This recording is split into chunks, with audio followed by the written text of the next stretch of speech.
Aku menasihatkan para penatua di antara kamu. Aku sebagai teman penatua dan saksi penderitaan Kristus, yang juga akan mendapat bagian dalam kemuliaan yang akan dinyatakan kelak. Gembalakanlah kawanan domba Allah yang ada padamu. Jangan dengan paksa, tetapi dengan sukarela, sesuai dengan kehendak Allah. Dan jangan karena mau mencari keuntungan, tetapi dengan pengabdian diri. Janganlah kamu berbuat seolah-olah kamu mau memerintah atas mereka yang dipercayakan kepadamu. Tetapi hendaklah kamu menjadi teladan bagi kawanan domba itu. Maka kamu, apabila Gembala Agung datang, kamu akan menerima mahkota kemuliaan yang tidak dapat layu. Demikian jugalah kamu, hai orang-orang muda, tunduklah kepada orang-orang yang tua. Dan kamu semua, rendahkanlah dirimu seorang terhadap yang lain. Sebab Allah menentang orang yang congkak, tetapi mengasihani orang yang rendah hati.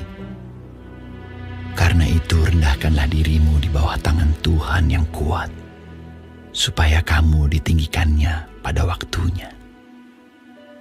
Serahkanlah segala kekhawatiranmu kepadanya, sebab Ia yang memelihara kamu. Sadarlah dan berjaga-jagalah. Lawanmu si iblis berjalan keliling sama seperti singa yang mengaum-aum dan mencari orang yang dapat ditelannya. Lawanlah dia dengan iman yang teguh, sebab kamu tahu bahwa semua saudaramu di seluruh dunia menanggung penderitaan yang sama. Dan Allah, sumber segala kasih karunia, yang telah memanggil kamu dalam Kristus kepada kemuliaan yang kekal, akan melengkapi, meneguhkan, menguatkan, dan mengokohkan kamu sesudah kamu menderita seketika lamanya. Ialah yang empunya kuasa sampai selama-lamanya. Amin. Dengan perantaraan Silwanus, yang kuanggap sebagai seorang saudara yang dapat dipercayai, aku menulis dengan singkat kepada kamu untuk menasihati dan meyakinkan kamu bahwa ini adalah kasih karunia yang benar-benar dari Allah. Berdirilah dengan teguh di dalamnya. Salam kepada kamu sekalian dari kawanmu yang terpilih yang di Babylon, dan juga dari Markus, anakku. Berilah salam seorang kepada yang lain dengan cium yang kudus. Damai sejahtera menyertai kamu sekalian yang berada dalam Kristus. Amin.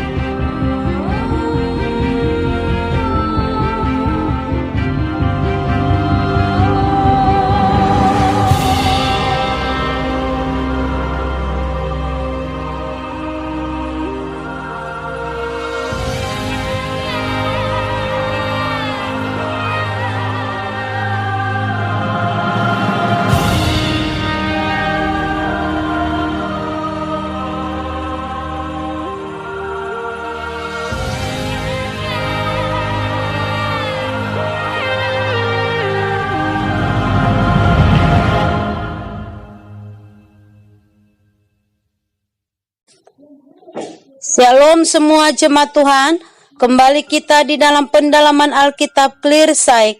Sekarang kita sudah memasuki kitab 1 Petrus 5. Tuhan Yesus memberkati. Di ayat 1 dikatakan, Aku menasehatkan para penatua di antara kamu.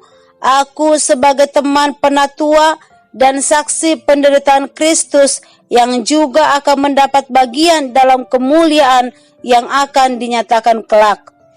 Jabatan sebagai penatua adalah melakukan pengawasan dalam kegiatan gereja, memberikan perintah untuk kepentingan jemaat, dan menjadi teladan bagi gereja atau jemaat.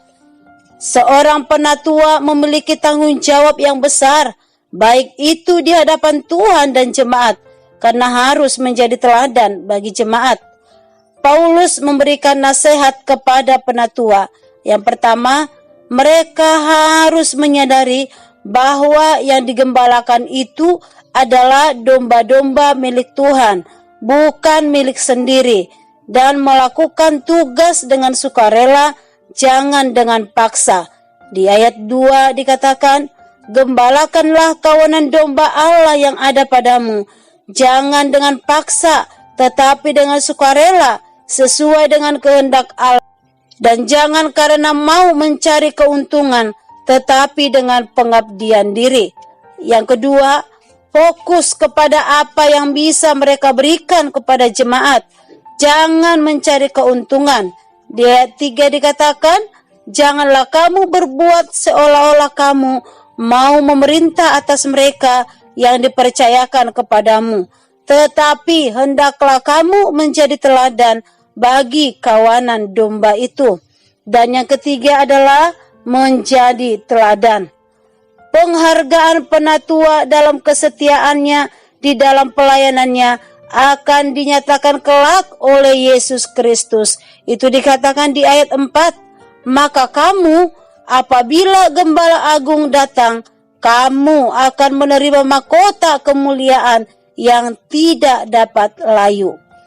Pemimpin yang memimpin dengan merendahkan diri dan melayani serta tunduk dan menempatkan diri sebagai gembala pasti akan ditinggikan Tuhan pada waktunya. Karena itu, rendahkanlah dirimu di bawah tangan Tuhan yang kuat, supaya kamu ditinggikannya pada waktunya. Kita harus menyadari kalau kita ini sedang merantau di dunia ini, bukan untuk bersantai-santai. Kita sedang dalam arena peperangan. Berbagai cara akan dilakukan iblis untuk menghancurkan baik penatua maupun jemaat. Oleh karena itu, kita harus melawan si iblis dengan iman yang teguh dan menyerahkan segala kekhawatiran kita kepada Tuhan. Di ayat 9-11 dikatakan, lawanlah dia dengan iman yang teguh, sebab kamu tahu bahwa semua saudaramu di seluruh dunia menanggung penderitaan yang sama. Dan Allah, sumber segala kasih karunia, yang telah memanggil kamu dalam Kristus kepada kemuliaan yang kekal, akan melengkapi, meneguhkan, menguatkan, dan mengokohkan kamu sesudah kamu menderita seketika lamanya. Dialah yang mempunyai kuasa sampai selama-lamanya. Amin. Di ayat 13-14 dikatakan, salam kepada kamu sekalian dari kawanmu yang terpilih yang di Babylon, dan juga dari Markus anakku. Berilah salam seorang kepada yang lain dengan cium yang kudus. Damai sejahtera menyertai kamu sekalian yang berada dalam Kristus. Amin. Tuhan Yesus memberkati.